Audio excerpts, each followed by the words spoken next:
Imagine spending $20 million on a secret weapon that could slip unnoticed into the most secure locations on Earth. Now imagine that weapon is a cat. This is not science fiction. This is Operation Acoustic Kitty, one of the most bizarre and expensive failures in CIA history. And the story of how it all went catastrophically wrong is almost too strange to believe. In the midst of the Cold War, as tensions between the United States and the Soviet Union reached their peak, the CIA was willing to try almost anything to gain an intelligence advantage. And I do mean anything. While most people think of spy satellites and hidden microphones when they imagine Cold War espionage, the truth is far stranger. The CIA's Directorate of Science and Technology had a different idea. They looked at ordinary house cats and saw the perfect surveillance tool. After all, cats go everywhere. Nobody suspects a cat. And cats can sit perfectly still for hours, listening to conversations without drawing attention. On paper, it made a twisted kind of sense. The year was 1961, and the CIA had a serious problem. Soviet officials and diplomats were becoming increasingly paranoid about electronic surveillance. They swept rooms for bugs constantly. They held sensitive conversations outdoors, in parks, and on benches, where it was nearly impossible to plant listening devices. Traditional espionage methods were failing. The agency needed something revolutionary, something that no one would ever suspect. That is when a veterinary surgeon working with the CIA proposed an audacious idea. What if we could turn a living cat into a mobile listening device? The concept was simultaneously brilliant and insane. The plan was to surgically implant a microphone into a cat's ear canal. Run a thin wire antenna along its spine and place a battery and transmitter inside its body. The cat would then be trained to approach specific targets, sit near them during conversations, and transmit everything back to CIA operatives listening nearby. In theory, Soviet officials would never suspect that the stray cat wandering near their park bench was actually a sophisticated piece of American spy technology. The project officially began, and a team of veterinarians, engineers, and animal trainers went to work. The first challenge was the surgery itself. This was not a simple procedure. The microphone had to be small enough to fit inside the cat's ear, but sensitive enough to pick up conversations from several feet away. The wire antenna had to be threaded carefully along the cat's spine without damaging nerves or causing the animal distress. The battery and transmitter, primitive by today's standards but cutting-edge for the 1960s, had to be small enough to fit inside the cat's body cavity without impeding movement. The surgery took hours. Multiple veterinarians worked in shifts to implant all the components. They had to be extraordinarily careful because one wrong cut could paralyze the cat or worse. Remember, this was decades before modern microsurgery techniques. The tools were crude, the technology was bulky, and they were essentially performing an operation that had never been attempted before. But somehow, against all odds, the surgery was successful. The cat survived. The equipment was functional. The microphone could pick up sounds. The transmitter could send signals.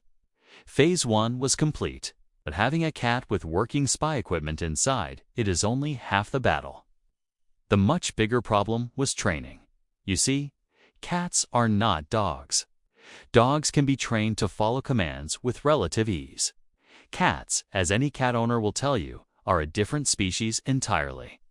Cats do what cats want to do when they want to do it, and no amount of training will change that fundamental reality. The CIA was about to learn this lesson the hard way. The training program was extensive and expensive. Handlers attempted to condition the cat to walk toward specific sounds, to approach designated targets, and to sit still near conversations. They used every technique they could think of. Food rewards, repetition, positive reinforcement. Months passed. The cat occasionally did what they wanted, but only when it felt like it. More often, the cat would get distracted, wander off to chase insects, or simply decide it was time for a nap. Progress was painfully slow. Here is where the story gets even more unbelievable. The CIA did not give up. They doubled down. More funding was allocated. More months of training. By some estimates, the total cost of Operation Acoustic Kitty eventually reached around $20 million in today's money. $20 million for one cat. Let that sink in for a moment. For the same amount of money, they could have recruited and run dozens of human intelligence assets. But the agency was committed. They believed that if they could just get this one cat to work properly, it would revolutionize surveillance forever. After 5 years of development, training, and refinement, the CIA decided it was finally time for the cat's first real mission. The target was a Soviet compound in Washington, D.C. 2 Soviet officials were known to meet regularly on a park bench outside the compound to discuss sensitive matters. This was the perfect scenario for Acoustic Kitty. The plan was simple in theory. Drive a van to a location near the park. Release the cat and let it approach the Soviet officials naturally. The cat would sit near the bench, and the microphone would transmit the conversation back to the operatives in the van. What could possibly go wrong? Everything. Everything could go wrong. On the day of the mission, operatives positioned their surveillance van nearby. The specially trained spy cat, carrying millions of dollars worth of research and equipment inside its body, was ready. They opened the van door and released the cat. For a brief moment, everything seemed to be working. The cat stepped out and began walking in the general direction of the park bench where the Soviet officials were sitting. The operatives watched with anticipation. This was it. Years of work were about to pay off, and then the cat saw a taxi, or perhaps it heard something interesting across the street. Accounts vary on the exact details, but what happened next is not in dispute. The cat, apparently having decided that whatever was on the other side of the road was more interesting than sitting near Soviet agents, walked directly into the street. A taxi was coming. The driver did not see the cat until it was too late. And just like that, Operation Acoustic Kitty was over. The $20 million spy cat was dead. The mission lasted less than 5 minutes. The official CIA document, which was partially declassified in 2001, states the outcome with bureaucratic understatement. The work done on this problem over the years reflects great credit on the personnel who engaged in it.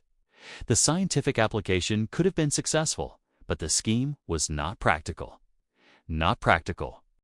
That might be the most diplomatic way anyone has ever described watching 5 years and $20 million get hit by a car. But here is what makes this story truly fascinating. The failure of Operation Acoustic Kitty was not really about the cat at all. It was about a fundamental misunderstanding of how intelligence gathering works. The CIA had become so enamored with the technological possibility that they forgot to consider the practical reality. No matter how sophisticated your equipment is, if you cannot control the delivery system, the equipment is useless, and you simply cannot control a cat. This was not the only animal-based intelligence program the CIA attempted during the Cold War. Declassified documents reveal experiments with pigeons carrying cameras, dolphins trained to detect underwater mines, and even attempts to use insects for surveillance. Most of these programs ended in similar failure. But Operation Acoustic Kitty remains the most expensive and the most absurd. There is a larger lesson buried in this bizarre piece of history. During the Cold War, both sides were so desperate for any advantage that they pursued ideas that seem ridiculous in hindsight. The pressure was immense. The stakes felt existential. And when you combine unlimited funding with that kind of pressure, you get programs like Acoustic Kitty. It is easy to laugh at the CIA now, but we should remember that they were operating in a time of genuine fear and uncertainty. They tried something unprecedented. It failed spectacularly. And to their credit, they eventually acknowledged the failure and moved on. The story of Acoustic Kitty also reminds us that some of the most interesting moments in history are not the grand successes, but the spectacular failures. These are the stories that often get buried, hidden in classified files, because they are embarrassing. But when they finally come to light, they reveal something important about human nature: our capacity for ambitious thinking, our willingness to try the impossible, and our tendency to overcomplicate solutions to simple problems. Today, the field of espionage has moved far beyond implanted cats. Modern surveillance technology is more sophisticated, more reliable, and significantly less likely to get distracted by passing taxis. But Operation Acoustic Kitty remains a legendary cautionary tale within intelligence circles. It is a reminder that no matter how advanced your technology becomes, you are still at the mercy of the real world and all its unpredictable complications. So the next time you see a cat wandering through a park, you can rest assured it is probably just a cat. Probably. But for one brief moment in the 1960s, the CIA genuinely believed that cats could win the Cold War. They were wrong. The cat had other plans. And that taxi had absolutely no idea it had just ended one of the most expensive intelligence operations in American history. If you found this story as unbelievable as I did, make sure to subscribe to Oddplained for more bizarre moments from history that sound too strange to be true, but absolutely are. Drop a comment below and let me know what other ridiculous Cold War program should we investigate next. Thanks for watching, and I will see you in the next video.